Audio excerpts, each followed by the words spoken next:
સીતારામ બધાયને. આજ છે ને શાંતિ છે, રવિવાર છે, બાહુતા જ હું ઉઠીને શાંતિની અનુભૂતિ કરું છું. બાહુતા હોય ને એટલે મને પરમ શાંતિ હોય. અને આખો દિવસ પછી કામની કંઈ ચિંતા ના હોય કે ભાઈ જલ્દી સ્કૂલે જવું છે એટલે ચિંતા. એટલે બેસી ગઈ છું ચા પાણી પીને. જીવનની અંદર કોઈનું કારણ વગર અપમાન ન કરો. આપણે છે ને મનુષ્યની આદત હોય બધા માણસોને નીચા પાડવાની. મેં આને આમ કહી દીધું, હું કોઈનું સાંભળું નહીં, હું બધાને પહોંચી જાઉં. એટલે આપણી પાસે પદ પ્રતિષ્ઠા અને પૈસો હોય તો એ પૈસો પદય આપણું છે, પ્રતિષ્ઠા આપણી છે અને પૈસોય આપણો છે. એમાં કોઈનો હિસ્સો નથી. તમારી પાસે જે છે એ તમે તમારા માટે જ ઉપયોગ કરો છો, બીજા માટે નહીં. અને તમારી નીચે કામ કરનારા વર્ગ જે છે એ કામ કરે છે અને એને પૈસા મળે છે, મફત કોઈ આપતું નથી. તો તમારી પાસે જે છે એનો તમે ઘમંડ કરી અને કારણ વગર એનો ગલત ફાયદો ઉઠાવી અને ક્યારેય કોઈનું અપમાન ન કરો. કારણ કે તમે અત્યારે જે છો એ તમારા સારા સમયને કારણે છો, પરંતુ માણસ નબળો છે, માણસનો સમય નબળો નથી. કારણ કે સમય બધાનો એક દિવસ આવે છે. અને સાચું કહું ને તો માણસ જે છે ને એ જીવનની અંદર બધું ભૂલી જાય છે. કદાચ એણે એક ટક ભૂખ્યો રહ્યો હોય, મીઠું ને રોટલો અથવા તો છાશને રોટલો ખાધો હોય, અથવા તો એનું બધું એણે ગુમાવી દીધું હોય, એ બધું ભૂલી જશે. પરંતુ કોઈ માણસ જીવનની અંદર એને અપમાનિત કરે એ ક્યારેય ભૂલતો નથી. શબ્દના ઘા, શબ્દ છે ને એ એવી વસ્તુ છે કે જ્યાં સુધી તમે ના બોલો ને ત્યાં સુધી શબ્દ તમારો ગુલામ છે. આપણે ઘણી વખત કોઈક કહેતા હોય ને તમે બે શબ્દ બોલો, તમે બે શબ્દ બોલો, એટલે આપણે બોલાવવા માટે થઈ અને લોકો જે છે પ્રયત્ન કરતા હોય. ન બોલીએ ત્યાં સુધી શબ્દ આપણા ગુલામ છે. પરંતુ તમારા મુખારવિંદમાંથી, મુખારવિંદ એટલે શું, હું આવો શબ્દનો ઉપયોગ એટલા માટે કરું કે કમળ જેવા મુખમાંથી, મુખાર અરવિંદ એમ કમળ જેવું મુખ, મુખારવિંદમાંથી જ્યારે શબ્દો નીકળી જાય ત્યારે એ શબ્દ સમગ્ર બ્રહ્માંડની અંદર ફરે છે. અને ફરતા શબ્દો ઉપર તમારો અધિકાર નથી, પરંતુ પછી તમે એના ગુલામ બની ગયા છો. એટલે વાણી કેવી વાપરવી એ પહેલાં વિચારવું. કારણ કે આપણે બોલી તો દઈએ છીએ, પણ શું બોલ્યા એ ખરેખર આપણને ખબર હોતી નથી.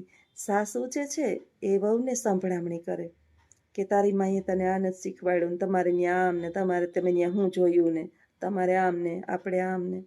વહુ છે એ સાસુને કહે કે આમ છે ને તેમ છે ને, પરંતુ આ એકબીજાને માર્યા વિના, એકબીજાને કંઈ કીધા વિના આ વાણીના પ્રહારો મનુષ્યને એટલા બધા માનસિક દુઃખ આપે છે કે એની કોઈ સીમા નથી.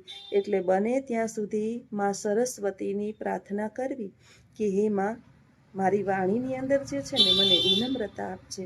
મને બીજું કાંઈ આવડે કે ન આવડે, બસ મને બોલતા સારું શીખવાડજે. મારી વાણીની અંદરથી, મારી વાચાથી જીવનમાં કોઈને પણ તકલીફ ના થાય ને એવી સરસ વાણી મને આપજે. માં સરસ્વતી જે છે ને વાણીની દેવી છે. કુંભકર્ણ શિવની પ્રાર્થના કરતો હતો. રાવણનો ભાઈ કુંભકર્ણ શિવની પ્રાર્થના કરતો હતો. આપણે બધાએ સાંભળેલું છે અને બધાને ખબર જ છે, છતાંય હું તમને એક ઉદાહરણ આપું છું.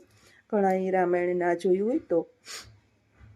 એને ઇન્દ્રાસન જોઈતું હતું.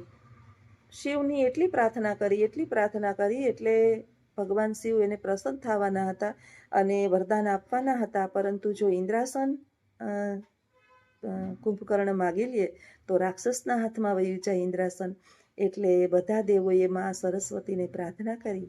બ્રહ્માજીના પત્ની છે માં સરસ્વતી, એટલે એને પ્રાર્થના કરી કે હે માં, તમારી જરૂર છે મદદની. અને સરસ્વતી માતાએ બહુ મદદ કરવા માટે તૈયાર થયા કે જ્યારે કુંભકર્ણ ભગવાન શિવ પાસે ઇન્દ્રાસન માગે ત્યારે તમે એની વાણીમાં બિરાજમાન થઈ જાજો અને ઇન્દ્રાસનને બદલે નિંદ્રાસન માગી લેજો. અને ખરેખર એવું થયું કે કુંભકર્ણ બોલવા ગયો ઇન્દ્રાસન અને બોલાઈ ગયું નિંદ્રાસન. અને શિવે તથાસ્તુ કહી દીધું, ભગવાન ભોળા તો ભોળા છે, તથાસ્તુ કહી દીધું. અને નિંદ્ર અવસ્થા એને પ્રાપ્ત થઈ. હવે પછી એને ખબર પડી કુંભકર્ણને કે મારી સાથે વિશ્વાસઘાત થયો છે, પણ દેવતાઓએ મારી સાથે દગો કર્યો છે. એટલે પાછી ભગવાને એને 6 મહિના સુધી નિંદ્રાસન અને 6 મહિના સુધી ખાવાનું, આપણે રામાયણ જોયું છે ને, એટલે આપણને ખબર હોય કે આવું બધું થયું હતું. તો માં સરસ્વતીની તો બધા ઉપર કૃપા છે, પૃથ્વી પર બિરાજમાન છે. દુર્વાસા ઋષિના શ્રાપથી માં સરસ્વતી જે છે એ અત્યારે આપણા બધાની સાથે છે. એટલે તમને તરત જ જવાબ આપશે. વિદ્યા માટે, વાણી માટે, સારા જ્ઞાન માટે, તમારી વિવેકાઈ માટે, સારી બુદ્ધિ માટે આપણે માં સરસ્વતીની આરાધના કરીએ તો ચોક્કસ આપને પ્રાપ્ત થાય. તો વાણી હંમેશા કોઈનું અપમાન ન થાય, કોઈનું આત્મા દુભાય નહીં, અથવા તો કોઈની આંખમાં આંસુ ના આવે એવી વાણીનો પ્રયોગ કરવો. તો ચાલો મિત્રો, આગળ વિડીયામાં બન્યા રહેજો. આવજો. સીતારામ. સીતારામ. બધાયને નાસ્તો બની ગયો છે રેડી. રોટલીનો થપ્પો. હનુમાન દાદાના ભક્ત બેહી ગયા છે. આજ છે શનિવાર. આજ હું રહી નથી શનિવાર, મારે કરવાનો છે નાસ્તો, પણ ગરમી થઈ ગઈ બહુ, એટલે એ મા દીકરો નાસ્તો કરે. આ બાજુ બા કરે છે, ઉઠીને બેહી ગયા છે ખાવા. હજી 6:45 જ થયા છે. ગરમા ગરમ રોટલી કરી અને હું જરા ખાહ લઈ લઉં અને બેહી લઉં. અને બાનું ત્યાં ધ્યાન રાખવું પડે, નહીતર બા બધું ઢોર ફોડ કરે. આ બાજુ છે ને ગરમ ગરમ બધું હોય. હાથે આપણા હાથમાંથી જટા મારે, જટું લઈ લે જલ્દી, મને મારે હાથે ખાવા દે. હાથે ખાવા દેવામાં કઈ વાંધો નથી, પણ ચા ને બધું છે ને ઢોરીને ઢગલા કરે, એટલે એક આયરે બેયને ન ખાવા બેહાય, ધ્યાન રાખવું પડે. હજી ઓપનેર સારું છે એટલે વાંધો નથી. જો ખાવાની એક જ વસ્તુની બાને ખબર પડે, જમવાની. અને અમારે બેહી ગયા છે હનુમાનજીના ભક્ત. ઉપડક પગે ને પછી કઈક મારે ગોઠણ દુખે. ગોઠણ ઉપર આખા શરીરનો વજન આવવા દઈએ. આ રીતે ઉપડક પગે બેહીએ તો બધાના ગોઠણ જ દુખે. અસલ પલોઠી પહેલેથી જ પલોઠી વાર્તા શીખા હોય ને તો વાંધો ન આવે. પલોઠી વાર્તા શીખા જ નથી, આમ જ બેહવું બધાને. મારા છોકરાઓને ધરરાર પલોઠી વરાવતી, તો આ ઝીણકો છે ને એ જ આમ બેહે કંઈક એટલે પાછું ખીજાવવું પડે. ખરખો બેહી ભાઈ. હવે પલોઠી વારીને બેહે. આમ જ બેહવાનું બધાને. આ મગરધ્વજના વંશના છે એમ કેવાય. આનું ગોત્ર છે ને ઈ છે હનુમાનજીના વંશ. હનુમાનજીનો દીકરો મગરધ્વજ છે ને. જો ઢોયરો બાઈએ તોય ચા ઢોયરો. જરાક લઈ લ્યો તો પોતું. સહિત ઢોયરો જો. એટલે જ આપણે કહીએ કે ધ્યાન રાખવું જ પડે એનું. ખાતા ખાતા એકાયરે બધાય જમી ન હવે.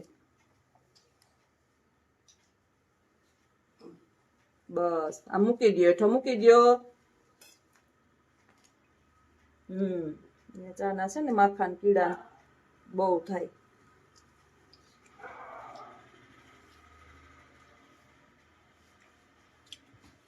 લગભગ હું છે ને 2-3 ટાઈમ એને જમાડી જ દઉં, પણ અટાણમાં મારા હાથમાંથી જટું મારીને જલ્દી મને દઈ દે. આખી રાતના ભીખા હોય ને, સારું રાતે ઉઠાડીને નથી કેતા. હવે તો હમણાં નથી બોલતા, ને રાતે કે નહીં જઈએ ઉઠે ને તઈ એમ કે દે હે દે, બસ ઈ એક આવડે, ખાવા દે, બસ બીજું કઈ નહીં. હે દે ખાવા, એ દે ખાવા. અમારી આ બેન જોવા બેઠા છે.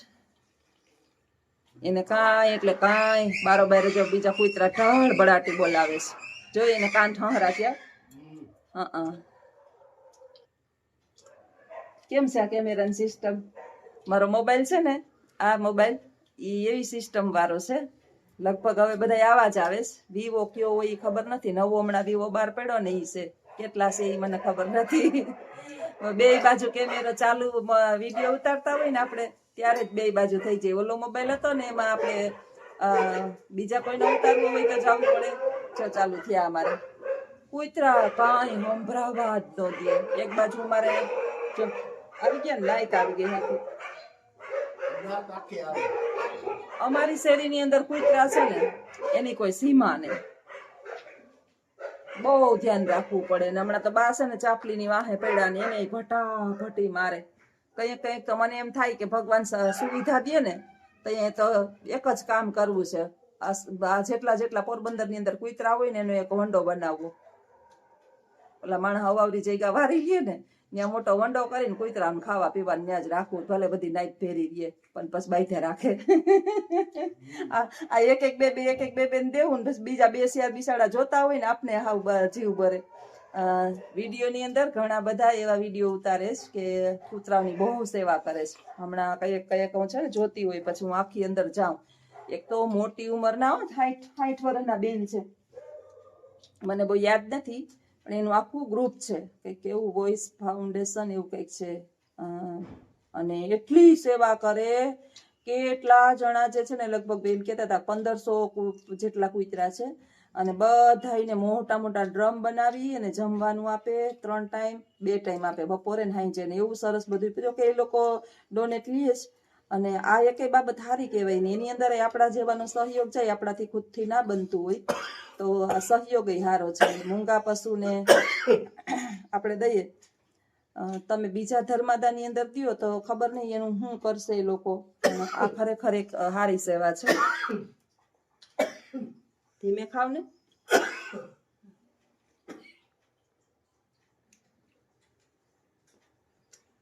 અહીં ટેસ્ટી ચાલુ છે એટલે રાતે કૂતરા ભણતા હોય ને માણસ કહે કે કોક મરી જવાનું છે ને એટલે ભાઈ મરી બરી કોઈ જવાનું હોય નહીં.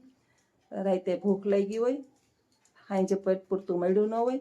કૂતરાઓને થોડું ખબર પડે કેટલું ખાવાનું જોઈએ ને કેટલાનું. એક દિવસ લગભગ 10 રોટલી વધી હતી ને તો મેં ચોરી નાખી ને 10 તો 10 કૂતરી ખાઈ ગઈ.